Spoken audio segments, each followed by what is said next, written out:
5ই August খুনি স্বৈরাচারী fascist Hasina একটি গণ অভ্যুত্থানের মুখে দেশ ছেড়ে পালিয়ে গিয়েছে।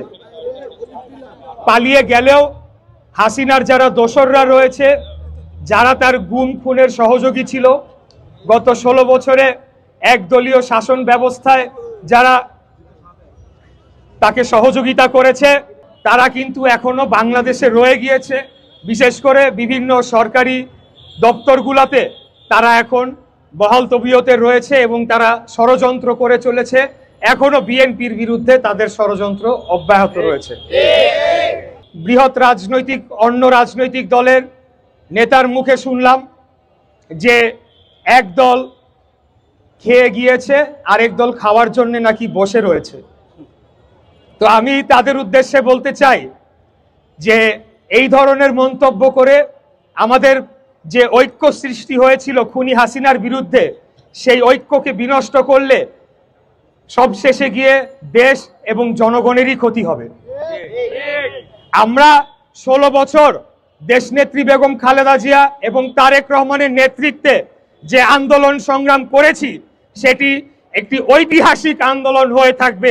আমাদের হাজার হাজার ভাই বোনেরা গুম হয়েছে, খুন হয়েছে, আমরা মিথ্যা মামলায় বারে বারে জেলে গিয়েছি।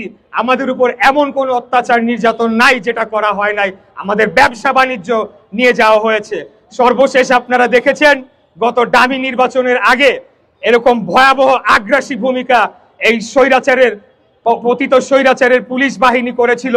সেখানে গ্রাম দেশে আমাদের মা বোনদের ঘরে বুট জুতা পরে পুলিশ ঢুকে গিয়ে তল্লাশি চালিয়েছে, ভাঙচুর করেছে। এই ধরনের অত্যাচার নির্যাতন আর অন্য কোনো দল সয় নাই। আমরাই কেবল জনগণের অধিকার প্রতিষ্ঠার জন্য লড়াই করে চলেছি।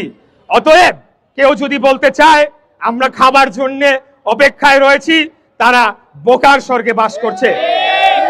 আমি বলবো যে আমাদের পেটে যতটুকু খাবার আল্লাহ ঢোকানোর ক্ষমতা দিয়েছে, আপনাদেরকেও মানুষ হিসেবে ততটুকুই দিয়েছে।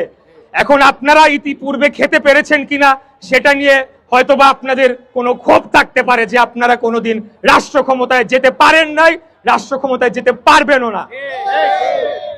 বাংলাদেশ জাতীয়তাবাদী দল বাংলাদেশের সবচেয়ে বৃহত্তম জনপ্রিয় গণতান্ত্রিক রাজনৈতিক দল। বারে বারে এই দল জনগণের ভোটে, সরাসরি ভোটে নির্বাচিত হয়ে রাষ্ট্র ক্ষমতা পরিচালনা করেছে এবং দেশকে এগিয়ে নিয়ে গিয়েছে।